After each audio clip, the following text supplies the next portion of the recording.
Hi, my name is Lev. I use he and pronouns, and welcome to Brimbank Libraries Life Skills video series. Today I'm joined by Rachel and Fady to talk about exercise and diet.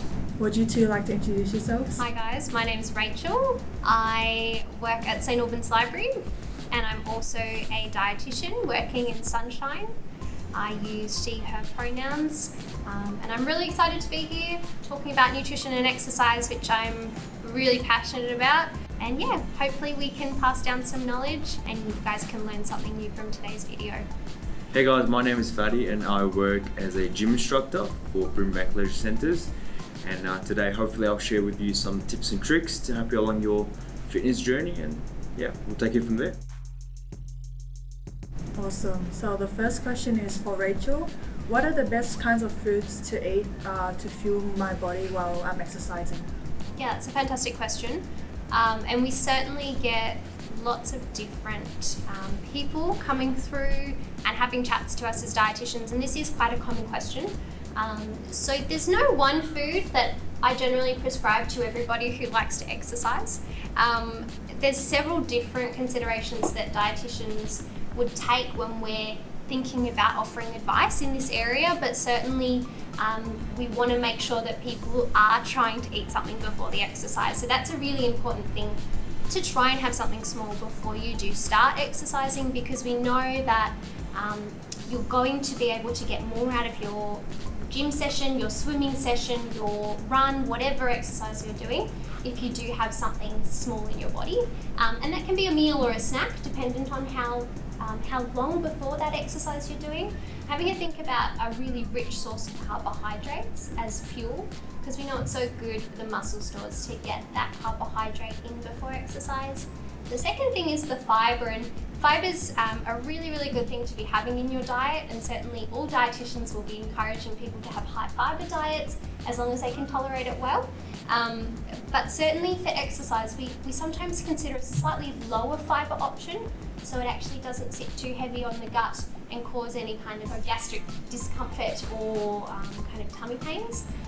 And nobody really wants to run off during an exercise session to have to go and use the loo. And the other thing that we think about is a slightly lower fat option, and we know that that's because fat is something that takes a really long time to digest. So if it's sitting in your gut for an extended period of time, that can cause some kind of discomfort as well.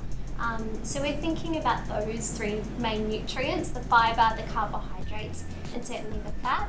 But certainly we don't want you to have something that's completely unfamiliar to you, because you're not sure how it's going to react in your gut.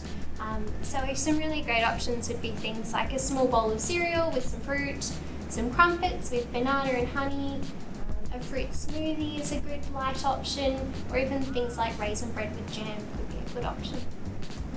So carbs, but not too much? Yeah, so we definitely want to have a think about when the exercise is going to occur. So if it's breakfast and you're not going to exercise for 2, 3, 4 hours, you want to have a good strong serve of carbohydrates. So 2 pieces of toast or 3, dependent on what your nutritional requirements are. Everybody's different. But certainly if you're exercising soon after eating, maybe within an hour or so, just a light option, kind of a snack option, a muesli bar or a fruit smoothie, or 1 piece of toast, that kind of thing. So smaller portion if you're exercising sooner. Thanks, Rachel. Next question is to Fady. What are the benefits of regular exercise? There are so many benefits with regular exercise, but the 2 big ones that sort of jump to mind is, first of all, sort of the physical benefits that you get, which comes in terms of increased muscularity, leaner, ability to maintain a leaner body fat, and also increased bone density.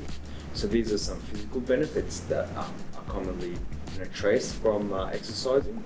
Some mental benefits can come from things like endorphin release. So when you train for an extended period of time, your body releases endorphins, so you get into a happier mood and you just have more energy throughout the day in general. So these are sort of the biggest benefits that we get when we exercise. So there seems to be a strong physical and mental link between exercise. Yeah, absolutely.